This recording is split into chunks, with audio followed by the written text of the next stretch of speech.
नमस्कार, कांचन्स होम रेसिपीमध्ये तुमचं खूप खूप स्वागत. आज आपण गव्हाच्या पिठापासून एकदम मऊ होणारे मोमोची रेसिपी आज आपण पाहणार आहोत. त्यासाठी मी इथे 1 कप बारीक चिरलेला कोबी घेतलाय. तुम्ही किसून पण घेऊ शकता. 1 कप गाजर घेतलंय किसून.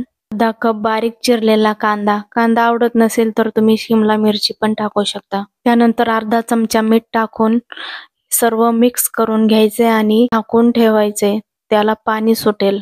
10 ते 15 मिनिटं हे झाकून ठेवायचंय. आता आपण कणिक मळून घेऊया. इथे मी 1 कप गव्हाचं पीठ घेतलंय. त्यामध्ये पाव चमचा मीठ टाकून 2 चमचे तेल टाकायचंय आणि व्यवस्थित मिक्स करून घ्यायचंय. त्यानंतर थोडं थोडं पाणी टाकून याचा एकदम घट्ट असा गोळा करायचाय आणि तो झाकून ठेवायचाय. मीठ लावून ठेवलेल्या भाज्यांना खूप पाणी सुटलंय. आता हे पाणी हाताने व्यवस्थित पिळून काढायचे. 2दा पिळून काढायचे म्हणजे व्यवस्थित त्यातलं पाणी निघेल. आता मी हे थोडं थोडं हातावर घेऊन पिळून घेतलंय. एक गोळा 2दा पिळल्यावर त्यामध्ये अजिबात पाणी राहत नाही. त्यामुळे 2दा पिळून घ्यायचंय.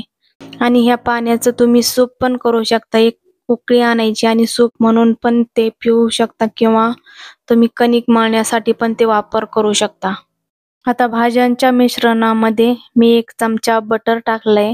2 चमचे शेजवान सॉस, पाव चमचा काळी मिरी पावडर, थोडंसं मीठ. तर हे सर्व मिक्स करून घ्यायचंय. हे सर्व व्यवस्थित मिक्स करून बाजूला ठेवायचे. तोपर्यंत आपण एक मोमोज सोबत खाण्यासाठी एक सॉस करूया. 1 चमचा टोमॅटो सॉस घेतलाय. त्यामध्ये 1 चमचा व्हिनेगर, पाव चमचा चिली फ्लेक्स आणि 1 चमचा तीळ टाकायचेत. व्यवस्थित मिक्स करून घ्यायचंय आणि बाजूला ठेवायचंय. सॉसमध्ये टाकण्यासाठी आता आपण लसणाची फोडणी करून घेऊया. एका कढईमध्ये 2 चमचे तेल घेतलंय. त्यामध्ये एकदम बारीक केलेला लसूण टाकायचाय. 1 चमचा ब्राऊन होईपर्यंत परतायचंय आणि हा तडका सॉसवर टाकायचाय आणि व्यवस्थित मिक्स करून घ्यायचंय. थोडासा घट्ट वाटते त्यामुळे त्यामध्ये मी 1 चमचा पाणी टाकून पुन्हा मिक्स करून घेतलंय. व्यवस्थित मिक्स करून घ्यायचंय. आता सॉस पण रेडी झालाय. तर आता आपण मोमोज करून घेऊया. आपण पुरी करतो त्या आकाराचा एक छोटासा गोळा घ्यायचा आहे आणि त्याची पुरी लाटून घ्यायची आहे. त्यामध्ये भाज्या मिक्स केलेलं सारण भरायचंय. कडा व्यवस्थित प्रेस करून घ्यायच्यात, सारण फुटणार नाही म्हणून. बाजूंनी पण व्यवस्थित दाबून घ्यायचंय. तुम्ही कुठलाही आकार करू शकता जो सोपा वाटेल तो. प्रेस करून घ्यायचंय आणि त्याची दोन्ही टोकं विरुद्ध दिशेने जोडून घ्यायची म्हणजे आपला आकार तयार होतो. हा आकार मी एकदम सोपा केलाय म्हणजे सगळ्यांना करता येईल असा. तुम्ही कुठलाही पण आकार करू शकता जो तुम्हाला योग्य वाटेल तो. आकार तयार झालाय मोमोजचा. आता आपण दुसरी अजून एक फोल्डिंगची पद्धत पाहणार आहोत. तो पण खूप सोपा प्रकार आहे. तुम्हाला जो सोपा वाटेल तो तुम्ही करू शकता. पुरी लाटून घेतली आणि त्यामध्ये सारण भरलंय.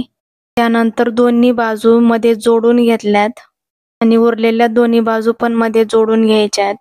आणि हा असा आकार आपला तयार होतो. फ्लावर शेप सारखा दिसतो. हा आकार करायला खूप सोपा आहे आणि छान पण दिसतो. मी हे सगळे मोमोज तयार करून घेतलेत आणि आता आपण त्याला स्टीम देऊया. पातेल्यामध्ये खाली पाण्याला उकळी आली आहे. वरून जाळी ठेवून त्याला मी तेल लावून घेतलंय. आता एक एक मोमोज मी स्टीम करायला ठेवत आहे. सगळे मोमोज ठेवून त्याला 10 ते 15 मिनिटे छान वाफ आणून घ्यायची आहे, जेणेकरून आपले मोमोज व्यवस्थित शिजतील, कच्चे राहणार नाहीत. 15 मिनिटे झाकून ठेवल्यानंतर मोमोज छान शिजलेत. कलर पण मस्त आलाय ब्राऊन. वरून आता त्याला सॉस लावून घ्यायचा आहे.